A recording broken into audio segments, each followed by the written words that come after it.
Today we're talking about ACOTAR.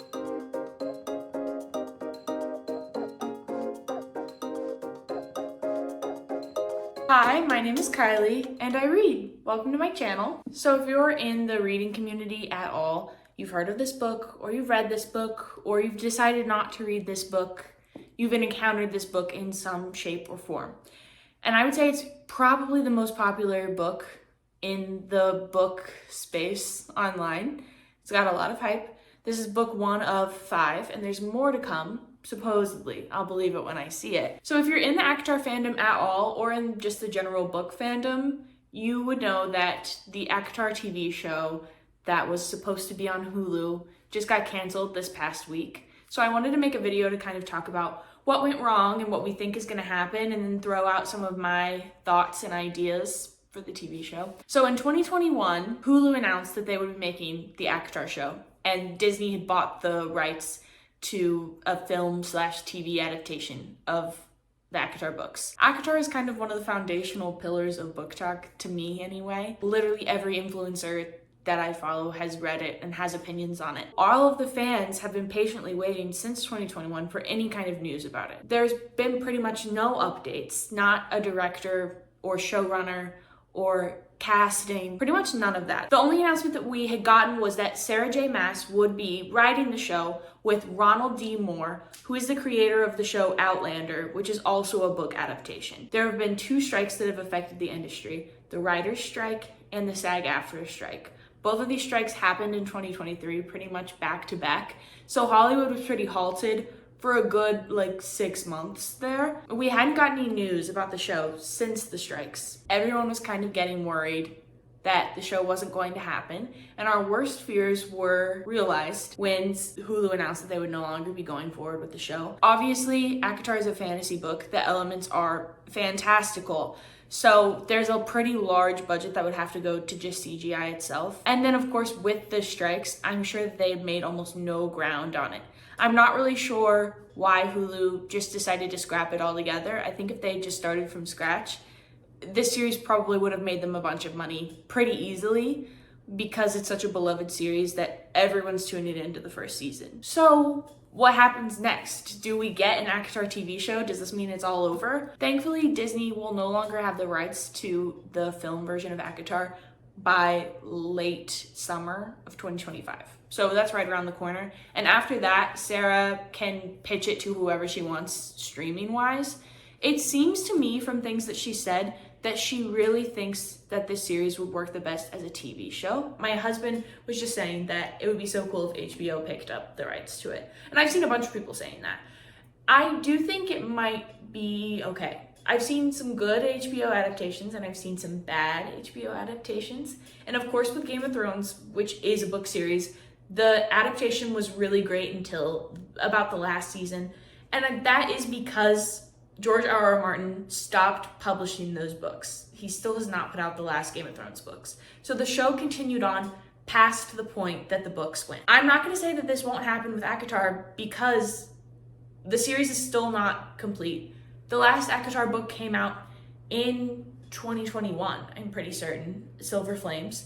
And we still don't have a book about Elaine, we still don't have a book about Moore, we still don't even know what the next book is or how many books there's going to be. But with the amount of time that it would take a show to get off the ground, I think that we could probably have the series complete by the time the first season is out. I think the earliest we could possibly get this show is probably 2028. I know, I hate to say it, I hate to hear it, but we're basically starting at ground zero. It would take, 6 months to a year to do pre-production. I'm not sure how long filming would take. It depends on how they want to structure these seasons. But we don't have a director, actors, no one. The only person who's really attached to the project right now is Sarah J. Maas. I know she has love for these characters and I know she'll take the best care of these characters that she possibly can. As a reader, I have been burned with adaptations many a time. I will be a proponent for this show when I see the show. If you haven't finished this series or the first few books, skip ahead. I'll put a timestamp here because I am going to say some spoilers. Just real fast, I'm going to say some spoilers. So some things that I think are going to make this adaptation difficult. Number one is Farrah and Reese are telepathically linked. I think it's going to be really hard to show that in the show. That to me is a very integral part of their relationship, and like what made me fall in love with their relationship and really be there for them is the telepathic mind bond and the way that they use it and the way that they talk to each other. A mind bond, I think it's important. Also in the first book, Tamlin and Lucien and the whole Spring Court have these like ornate masks attached to their faces, and I just have a really hard time picturing that working well in an adaptation. I know it can be done, but I have a hard time with that. And that also is very important. They can't scrap that. I think the timeline of the series is going to be pretty difficult to adapt as well. I don't really see them completing Feyre's story and then doing another season that's about Nesta. I don't think that would work in a TV format. So I think they'll probably alter Nesta and Cassian's story to be during the events of the 3 main books. That means we get a severely altered version of their story. And who knows, like they might. I just don't think that Silver Flames, while I love Silver Flames, I know a lot of people don't love Silver Flames. I don't think that the demand will really be there for a whole season of Silver Flames. And I think they're gonna make up a bunch of, if they did, they would make up a bunch of stuff to happen with Feyre and Rhys and all of that, just to give them enough to where it's like a split narrative. I don't see that happening personally. Another huge problem, but I think this could be achieved, this is just the key to the show, is Tamlin has to be likable in the first season. When I reread this book, I don't like Tamlin. I hate Tamlin. I know we all hate Tamlin, okay? But the key to this show is that Tamlin has to be at least a little bit likable for regular viewers who haven't read the book to buy into it. Because if he's not likable enough, nobody's gonna tune into the second season, right? And so that's really the problem. And you have to make Rhys a bad guy in the first season, but you have to do it in a way that we're still charmed by him, so that whenever he comes back in Mist and Fury, we're like excited to see him or intrigued by him or whatever. I already talked about the CGI. There's gonna be a lot of CGI that goes into this movie. CGI is very expensive. So she's gonna have to find the right studio that's willing to pay for that, like HBO. Some things I think they would cut in this series, I don't think they would cut almost anything from the first book. I think we would get a lot of cuts from Mor, a lot of cuts from Azriel, which I hate to say, and things could change before now and then. Like we could get a book where Azriel is like the main character and it's a beloved. I know Azriel is beloved by the fandom, but I think if they had to start cutting characters, they would cut Azriel. I hope they don't cut the Suriel, because I love the Suriel. And see, and some of these pronunciations are probably not correct from me, and I'm so sorry for that. I bet they'll probably cut the priestess, I can't even remember her name, from Mist and Fury, Ianthe. I think they'll cut her, which I wouldn't be mad at. I think that there's a chance they cut the Bone Carver, which I don't think they should. I don't want them to cut anything, but I think there's a chance. I want it. If we get an Elaine book, then I don't think they will. But if we don't get an Elaine book, I think they might cut the entire bit of Lucien and Elaine. And I don't think I'd be really mad about that either, because part of me thinks he's lying. If you guys want a video of my ACOTAR theories, I would love to divulge. But that's another topic for another day. And while we're here, I just wanted to talk about my vision for an adaptation of this series. Personally, I don't think that this should be a TV show. I think that they should be movies. In my head, I think that this is the perfect time for us to have a sort of Twilight moment culturally with this series. I think it has the bandwidth and the fan support a movie theater watching this series. And I think that would help with a lot of the pacing. But still, I don't know if people will go see a Silver Flames movie. I think this could be another cultural moment, such as Twilight. And I really wish we would just let that happen. I don't know. I think it is going to be a TV show, because whenever I read an article about the Hulu show getting scrapped, it kind of seems that Sarah is going to go pitch to more streaming services and not studios. So if that's how she pictures it, I think she knows these characters better than I do.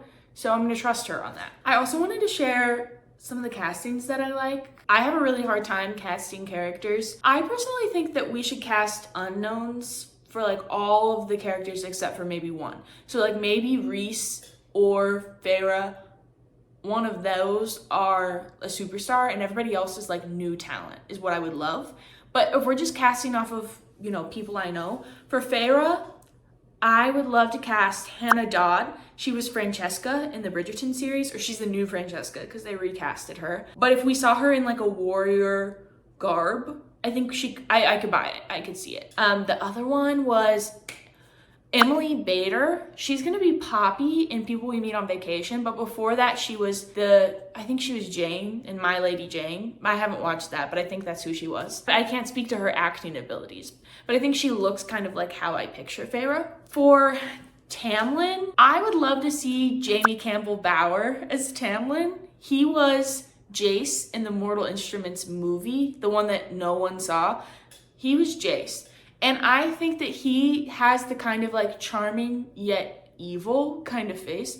Not that I think Tamlin is like inherently evil or looks evil, but I think he could pull off Tamlin. And also he's always got long hair, and I think he would eat Tamlin up. I picture Rhysand as Ian Somerhalder from like the year 2002, around that area. Not sure how we would pull that off for this TV show, because that was over 20 years ago and he doesn't look just like that now.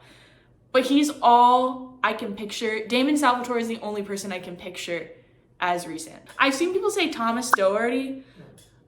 He was the, I don't even know, he was a pirate on Descendants. I don't see that at all, and I've seen him in Descendants. Maybe that's the issue, I guess. For Nesta, I've always pictured Nesta as Phoebe Tonkin, who played Cleo in H2O.